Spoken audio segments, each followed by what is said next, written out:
Today marks our second week in a series that is exploring those moments in life when things are unsettled, where a situation or circumstance is unresolved and you are not sure how it is going to shape itself out. You're neither where you were before nor where you hope to be in the future. You're stuck somewhere in the middle. A relationship isn't what it was. Something has happened and things are different. You aren't sure where they are headed. Maybe you are no longer in a relationship and you're trying to find a new norm, but you aren't there yet. Maybe your children are going through something beyond your control and you can't help them as much as you'd like, or your relationship with them has changed and you're trying to figure all that out. For some of you, that unsettled feeling is job related. Maybe things aren't quite right at work, or maybe you've got a new job and are trying to figure things out. Maybe you've recently retired. Maybe the unresolved issue in your life is financial, or you are struggling with a health-related situation. Whatever the cause, when we feel stuck in between where we were and where we hope to be, it can be hard. Last week, we were reminded that even if we don't always feel or see it, God is with us. God will never leave us orphaned or abandoned. Clinging to that promise can be the first step toward finding peace in those in-between moments. Today, I want to talk about a potential second step in finding peace when life is unsettled or when you're facing some kind of struggle. This step is built on a message from the Apostle Paul, and while part of it is likely familiar to you, there is more to it than you might think. To fully appreciate what I'm talking about, we need a little background. Before Paul was converted to Christianity, he was a prominent religious leader in the Jewish community, a Pharisee to be exact. He was also a Roman citizen, which afforded him a tremendous number of rights and privileges that non-citizens could only dream of. He was a man of means, with a substantial amount of power and wealth.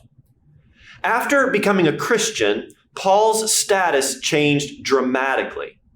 While still a Roman citizen, he lost the prestige that came with being a leader among the Pharisees, and his life of Christian discipleship was devoid of most of the comforts he once knew.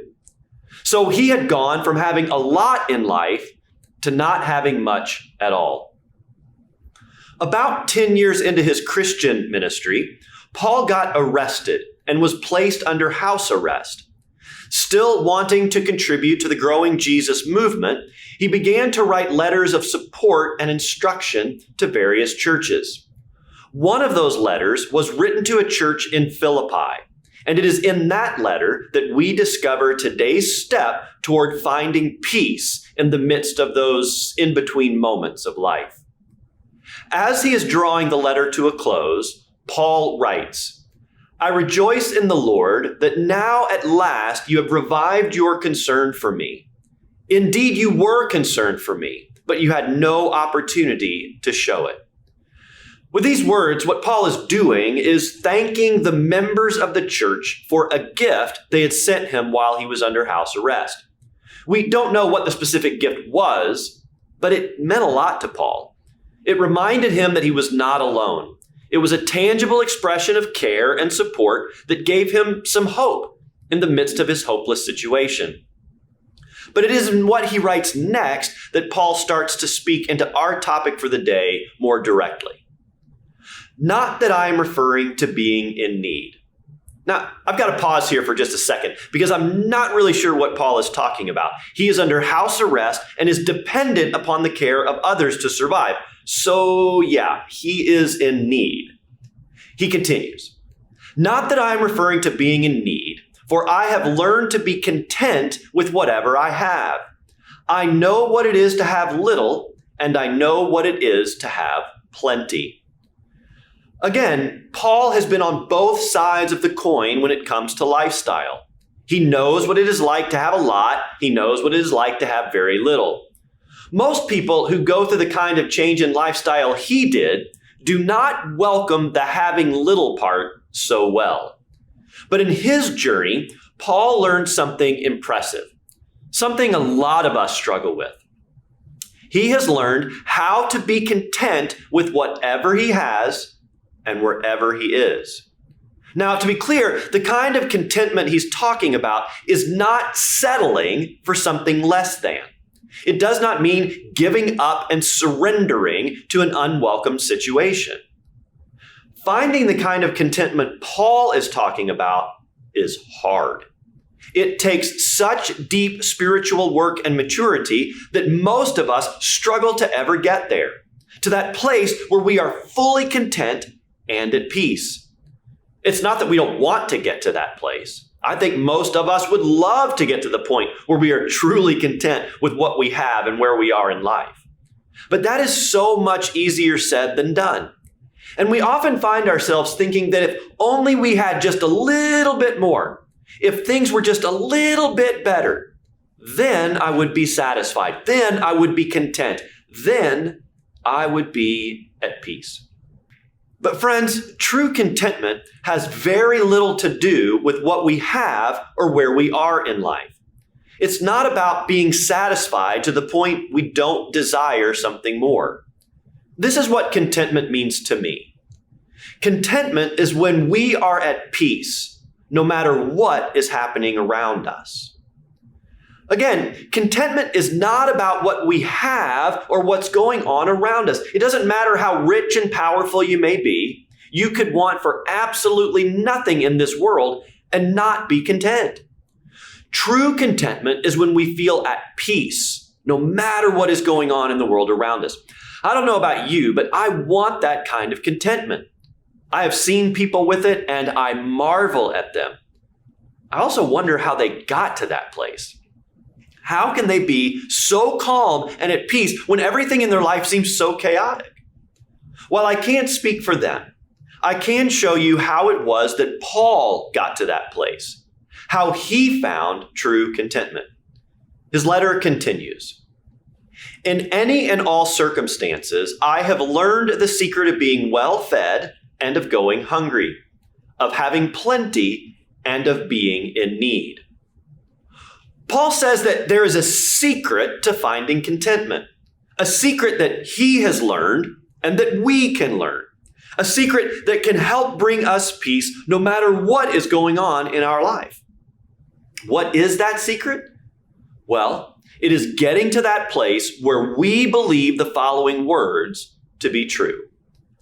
I can do all things through him who strengthens me. I bet a lot of you have heard those words before. Now, I get it if you were hoping for something more concrete than that. After all, you've likely seen those words so often that they might have lost some power for you, that they feel like just another empty phrase that sounds nice, but doesn't offer anything real or practical. I felt that way about this passage. But here's the thing.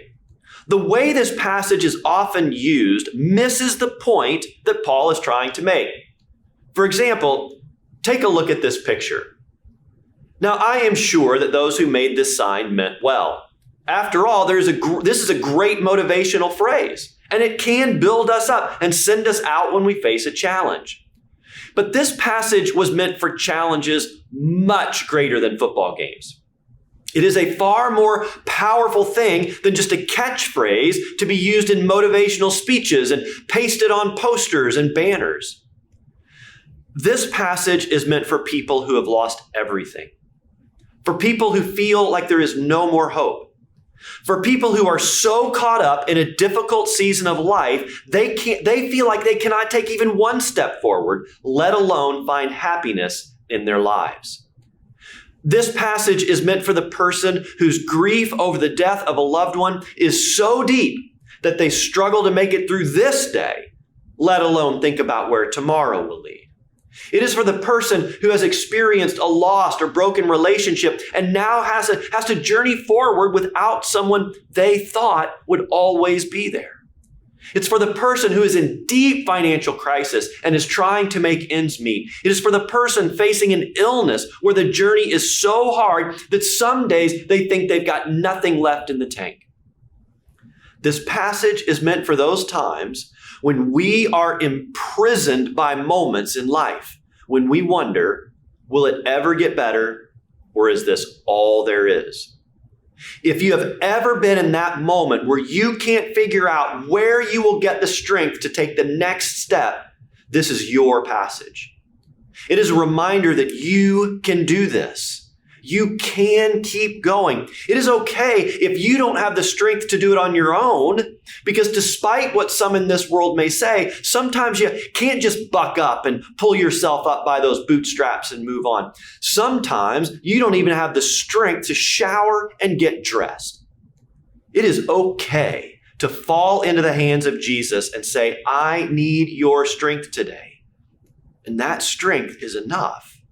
Your presence is enough. Your promise is enough. And when we find that place where those things really are enough, we start to find out what true contentment looks like. That is when we find the ability to keep going. That is when we begin to discover that while things may not yet be easy, they are getting easier. And once that happens, we start to notice things we hadn't noticed in a while. We start to have moments, small at first, but we have them. We laugh at a movie. We taste good food. We see something beautiful. We share a great moment with a friend or family member. We make it through another day. When you are in a difficult season of life, even the smallest joy can be such an oasis in the desert. And here's the great thing. Sometimes something that we once would have taken for granted, that would have never given us a sense of contentment, suddenly becomes a point of light in the fog of life. It is in that moment that we start to understand Paul's secret. Happiness, purpose, and belonging are not just found in the larger-than-life moments. They can be found in the smallest gifts, even things we once took for granted. We start to understand that contentment isn't when we have everything the world has to offer so that we don't need any more. Contentment is about finding a peace that can sustain us no matter what is going on around us. A peace that isn't dependent upon something we can own or by a power we can possess. Instead, it is found in a gift freely given, something that can never be taken away from us. It is found in a strength that comes from the one who loves us more than words can say. And if we can trust it, that strength is enough to get us through the hard seasons of life. I don't know about you, but I find that to be incredibly good news. Amen.